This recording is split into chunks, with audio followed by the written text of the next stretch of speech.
Mr. Onyema, earlier you mentioned something Nigerians will always remember you for: your service to the nation. In 2019, when, the xenophobic attacks targeted Nigerians in South Africa, you personally funded the evacuation of over 500 Nigerians from South Africa at that time, free of charge, no government invoices, no commitment from the federal government. There were no conditions, and you were greeted on the tarmac with hugs and tears. I personally remember that moment, and I'm sure a lot of Nigerians remember that moment, and we're very thankful to you for that singular act back in 2019.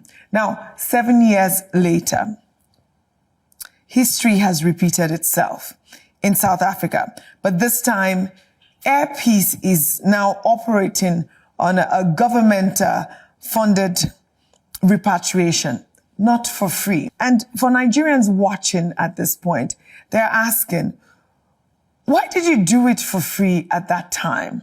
And why not this time? Thank you very much. I felt the government of South Africa backed their people to do what they were doing then to our people. For love of country, I couldn't take it. All my life, I've actually lived for this nation. I love this nation and its people.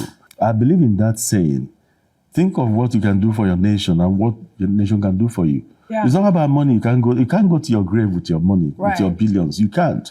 It's the legacy you leave behind. Yes, I cried when they arrived because of what one woman was saying. The woman was praying for me from afar. When I entered the woman is from the north. He said, my prayer is for this country to be one. You are an Igbo man, and you came. So Nigerians became one. Remember when they got to Oliver Tambo Airport, it dawned on South Africans that evacuation was never a good thing for any country. So they tried to stop them by threatening them that if you want to go, we'll stamp your passport for 10 years. You'll never be able to. They said, we are going. Stay in your country.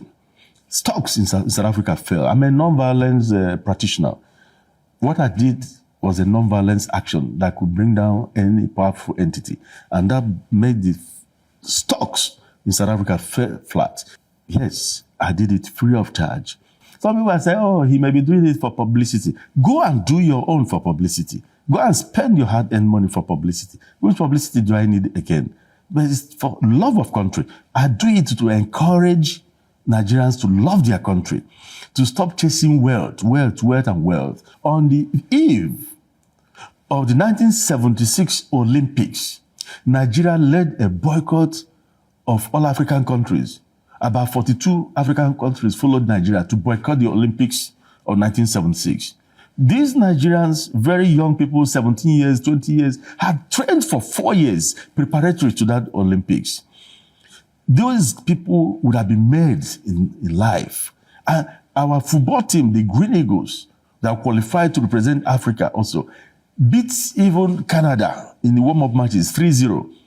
They beat England. They would have won gold in 1976, and they could have become stars signed by professional teams and all that. But Nigeria led a boycott. Nigeria's Foreign Minister, Bianca Ojukwu, hinted that there might be repercussions to these xenophobic attacks against Nigerians. Do you agree? I totally agree that there should be a stop to foolishness.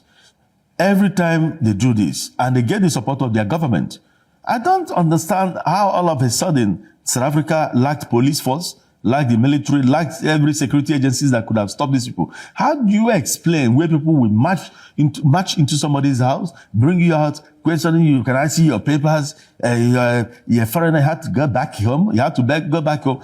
What have they done? The shops they are running, what kind of employment did you provide for him to run a shop? He brought money from Nigeria and opened a shop in your country to help your country and help you.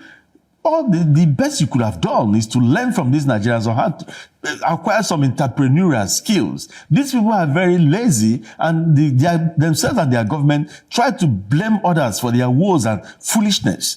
And this is happening. The Nigerian government, in fact, I support Adams Oshomole, who says that we should retaliate. But the kind of retaliation I want is what we are doing. Let us do non-violence retaliation. I don't want Nigerians to go to the street and attack any South Africans. Nigerians are not like, we love foreigners. Nigerians are not like that. That's not the kind of retaliation I want. I don't want Nigeria to close down MTN or other people. Some Nigerians have shares in those companies. I don't want Nigeria, because after all, those people are employing Nigerians too. I don't want that. The kind of retaliation I want is for Nigerians to boycott South Africa. You know what it means? Boycott South Africa. Don't invest in that country. If they want to invest in our country, let them bring their money and invest. And you determine how they take the money back. That is non-violence action. Boycott South Africa. If you decide to go against me, the only thing I can do to you is to withdraw my support to you. I don't have to support you to use it to finish me. So that's the kind of retaliation I want, and it's most powerful. Mr. Allen Onyema, I'd like to thank you very much for joining me on the program. You have done well in making Nigeria proud. Thank you very much. I appreciate the time we spent here talking about Nigeria, my nation.